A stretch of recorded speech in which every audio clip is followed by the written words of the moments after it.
Hello दोस्तों, कैसे हैं आप सभी। उम्मीद करता हूं कि आप सभी बहुत अच्छे होंगे, कुशल मंगल होंगे और पूरी जम करके तैयारी कर रहे होंगे परीक्षा की। ठीक है, मैं बात कर रहा हूं मेंस की, जेपीएससी मेंस की। फिर मेंस में जब हो जाएगा फिर आप इंटरव्यू के लिए बढ़िया से तैयारी कर लेंगे। ठीक है, पूरी दुआ है आपके लिए मेरी ओर से, और मुझे पूरी उम्मीद है कि आपकी लगन, आपकी मेहनत रंग लेके आएगी। चलिए बात करते हैं आज हम जेपीएससी के करेक्टेड रिवाइज्ड आंसर की के बारे में। आज यानी 16 अप्रैल को जारी किया गया है जेपीएससी के साइट पर। ठीक है, तो जेपीएससी ने करेक्टेड रिवाइज्ड आंसर की जारी किया है। रिवाइज्ड आंसर की जारी किया गया था जेपीएससी के द्वारा 13 अप्रैल को। ठीक है, तो पेपर 1 की अगर हम बात करें, ये यहाँ पे आप देख सकते हैं, combined civil services PT examination 2023, advertisement number 1 2024। अब पेपर 1 की बात करते हैं। Series A, series B, series C और सीरीज़ डी। ठीक है, तो मेरे पास क्वेश्चन है सीरीज़ ए का, जो बुकलेट है, क्वेश्चन बुकलेट है मेरे पास, वो सीरीज़ ए का है। तो मैं सीरीज़ ए की रिगार्डिंग बात करूँगा। अगर सीरीज़ ए का क्वेश्चन नंबर 3 है तो वही क्वेश्चन सीरीज़ बी में 31 पे है, सीरीज़ सी में 53 पे है और सीरीज़ डी में 74 पे है। ठीक है, तो सीरीज़ ए की मैं बात करूँगा और आप सभी अपना अपना सीरीज़ मिला लें कि आपका क्वेश्चन बुकलेट कौन से सीरीज़ का था। अब पेपर 1 की अगर मैं बात करूं तो पेपर 1 में आप सभी को 2 मार्क्स मिल जाएंगे। मिनिमम 2 मार्क्स तो मिलने ही मिलने हैं आपको। क्यों? क्योंकि सीरीज़ ए के क्वेश्चन 3 का सारा ऑप्शन गलत दिया गया था। अब जब जेपीएससी ने ही गलत दे दिया तो यहाँ पे 2 मार्क्स तो बनते ही हैं आपके। ठीक है, 2 मार्क्स कहीं नहीं जाएगा। अब क्वेश्चन नंबर 2 की बात करें तो इसमें बी और सी 2 ऑप्शंस करेक्ट दिए गए थे। ठीक है, यदि आपने बी लगाया था आंसर और सी भी लगाया था, यानी यदि आपने बी भी लगाया था चाहे सी लगाया था, दोनों केस में आपका आंसर सही है। ठीक है, तो चलिए हम देखते हैं कि कौन कौन से क्वेश्चन थे। देखिए, तीसरे नंबर का क्वेश्चन, सीरीज ए की मैं बात कर रहा हूँ। तीसरे नंबर का क्वेश्चन है, निम्नलिखित में से कौन सी प्रशासनिक संरचना आरोही क्रम में सही है। मैं इसको थोड़ा छोटा कर लेता हूँ। हाँ, तो आरोही क्रम में कौन सी प्रशासनिक संरचना सही है। ठीक है, तो इसके सारे के सारे क्वेश्चंस गलत, मतलब सारे के सारे ऑप्शंस गलत दिए गए थे, रॉन्ग ऑप्शंस दिए गए थे, इसलिए यहाँ पे आपको 2 मार्क्स मिलने ही मिलने हैं। ठीक है, अगले क्वेश्चन की अगर हम बात करें 22 नंबर क्वेश्चन की, तो ये है, निम्नलिखित में से कौन से कथन सत्य हैं। कुछ ऑप्शंस दिए गए हैं, यहाँ पे आप वीडियो को पॉज करके आराम से देख सकते हैं। और इन क्वेश्चंस के बाद, इन ऑप्शंस के बाद यहाँ पे आपको कोड दिए गए हैं। इन कोड्स में से आपको करेक्ट कोड चुनना था। ठीक है, तो इसमें जेपीएससी के द्वारा बताया गया है कि दोनों बी और सी कोड दोनों के दोनों करेक्ट थे। ठीक है, यानी अगर आपने बी लगाया है तब भी सही है और सी लगाया है तब भी सही है। ठीक है दोस्तों, यहाँ पे आप देख सकते हैं। फिर 66 क्वेश्चन की हम बात करते हैं। 66 नंबर पे है, हिल खड़िया समाज पंचायत से बड़ी संस्था को क्या कहते हैं। तो हिल खड़िया समाज में क्या कहा जाता है, पंचायत से बड़ी संस्था को।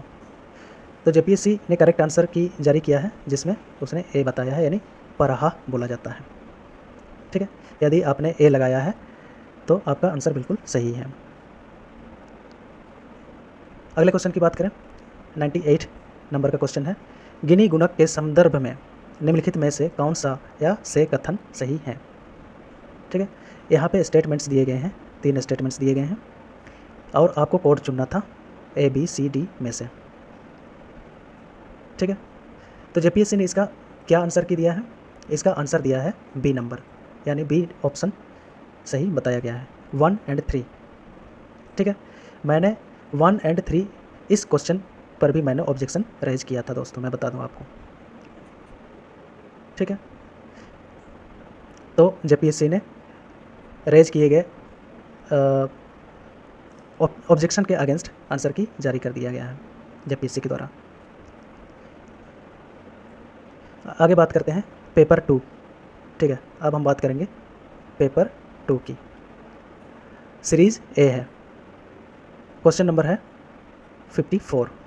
तो 54 में पूछा गया था, लाह या लाख के किस किस्म के उत्पादन का योगदान झारखंड में सबसे ज़्यादा है। दोस्तों मैं आपको बता दूं कि इस क्वेश्चन में भी मैंने ऑब्जेक्शन रेज किया था। और ऑब्जेक्शन रेज करने का नतीजा ये निकला है कि जेपीएससी ने करेक्ट रिवाइज्ड आंसर की जारी कर दिया है और उसमें दिया गया है कि ऑप्शन डी एकदम सही है। ठीक है। अगहानी, पहले जब आंसर की जारी किया गया था जेपीएससी के द्वारा तो उसमें बैसाखी को बताया गया था, जबकि इसका करेक्ट आंसर अगहानी होना था। लेकिन अच्छी बात है कि जेपीएससी ने करेक्ट रिवाइज्ड आंसर की जारी किया है जिसमें अगहानी को बताया है। अगला क्वेश्चन है 66 में 2011-12 के स्थिर मूल्य पर झारखंड के बजट फाइनेंशियल ईयर 2022-23 के अनुसार अनुमानित सकल राज्य घरेलू उत्पादन यानी जीएसडीपी कितना है। तो इसमें भी सारे के सारे ऑप्शन गलत थे। ठीक है, सारे के सारे ऑप्शन गलत थे, तो यहाँ पे भी आपको 2 मार्क्स मिलेंगे। देखिए रिवाइज्ड आंसर की में 66 all options are incorrect, 2 marks will be given to all. ठीक है दोस्तों, आगे हम बात करते हैं 66 नंबर के क्वेश्चन की। गोमिया जो बोकारो में है स्थित भारतीय विस्फोटक लिमिटेड की स्थापना किस वर्ष की गई थी। ठीक है दोस्तों, तो इसका आंसर जेपीएससी के द्वारा दिया गया है ऑप्शन नंबर बी, यानी 1956 में गोमिया में स्थित भारतीय विस्फोटक लिमिटेड की स्थापना की गई थी। ठीक है दोस्तों, यदि आपने बी ऑप्शन लगाया था तो आपका आंसर बिल्कुल सही है। अगला क्वेश्चन है 69 नंबर। झारखंड राज्य का सबसे बड़ा कोयला क्षेत्र कहाँ अवस्थित है। ऑप्शंस दिए गए हैं कर्णपुरा, रानीगंज, धनबाद, झरिया। तो जब आंसर की जारी किया गया था जेपीएससी के द्वारा पहली बार, तब झरिया को करेक्ट बताया गया था, लेकिन अभी करेक्ट रिवाइज्ड आंसर की में कर्णपुरा को करेक्ट बताया गया है। ठीक है दोस्तों, यहाँ पे आप देख सकते हैं 69 का ए ऑप्शन सही है। और लास्ट क्वेश्चन है, झारखंड में कब सोना सोबरन धोती साड़ी वितरण योजना शुरू किया गया था। ठीक है दोस्तों, इसके भी सारे के सारे ऑप्शन गलत दिए गए थे, इनकरेक्ट ऑप्शंस, तो यहाँ पे भी आपको 2 मार्क्स मिलेंगे। यानी ऐसे 3 क्वेश्चंस थे जिसके सारे के सारे ऑप्शंस गलत दिए गए थे। ठीक है दोस्तों, जैसे क्वेश्चन नंबर 3 ऑफ पेपर 1, फिर है question number 66 of paper 2 and question number 72 of paper 2। तो आपको सीधी यहाँ पे 6 मार्क्स ऐड होंगे। ठीक है दोस्तों, इसके बाद अब हम कैलकुलेट कर सकते हैं कि कट ऑफ कितना तक जा सकता है, हम एक अनुमान लगा सकते हैं।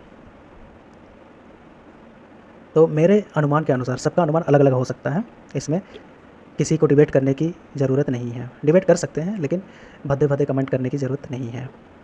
मेरे अनुमान के अनुसार जनरल का यानी UR अनरिजर्व्ड कैटेगरी का कट ऑफ जा सकता है 240 से 244 तक। ठीक है दोस्तों, इसके बाद OBC का कट ऑफ जा सकता है 236 से 240 के बीच। फिर SC का कट ऑफ जा सकता है दोस्तों 230 से 234 तक जा सकता है।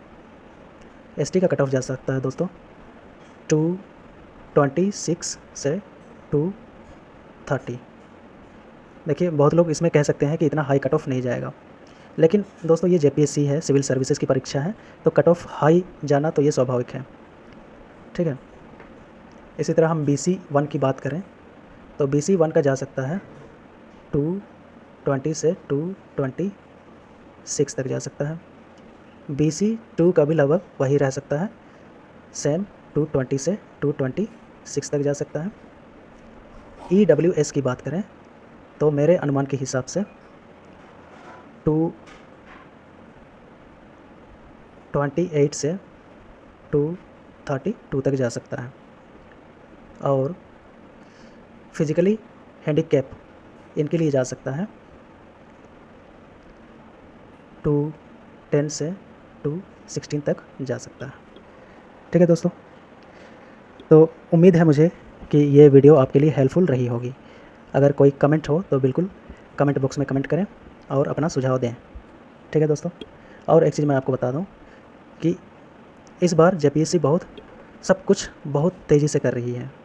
यानी प्रीलिम्स का एग्ज़ाम बहुत तेज़ी से हुआ, फिर मेंस का एग्ज़ाम भी बहुत तेज़ी से होने की संभावना है। प्रीलिम्स का रिज़ल्ट मुझे लगता है, मेरे अनुमान के अनुसार रिज़ल्ट जारी कर सकती है जेपीएससी लगभग सेकेंड हाफ ऑफ अप्रैल। ठीक है दोस्तों, सेकेंड हाफ ऑफ अप्रैल मतलब आज 16 तारीख हो गया है, तो प्रीलिम्स का रिज़ल्ट आ सकता है प्रोबेबली 20 से 25 अप्रैल के बीच। ठीक है, मेंस का एग्ज़ाम लिया जा सकता है 3 जुलाई तक, 3 जून 4 जून को रिज़ल्ट आ रहा है लोकसभा चुनाव का। ठीक है, 4 जून को। तो उसके बाद आप उम्मीद रखिए कि मेंस का एग्ज़ाम ले सकती है जेपीएससी 10 से 20 जून के बीच। ठीक है, इसमें बहुत लोग डिबेट कर सकते हैं कि एटलीस्ट 90 डेज़ का पीरियड होना चाहिए। दोस्तों मैं बता दूं कि कई स्टेट पीएससी के एग्ज़ाम्स में देखे गए हैं कि 90 डेज़ का जो पीरियड है, ठीक है, प्रीलिम्स के बाद, ये फॉलो नहीं किया गया है। और जेपीएससी जिस तेज़ी से भाग रही है इस बार, इससे अनुमान लगाया जा सकता है कि मेंस का एग्ज़ाम बहुत जल्दी लेने के मूड में है जेपीएससी। ठीक है दोस्तों, तो आई होप वीडियो आपके लिए हेल्पफुल रहा होगा और best of luck for your future, for your next exam. Thank you so much.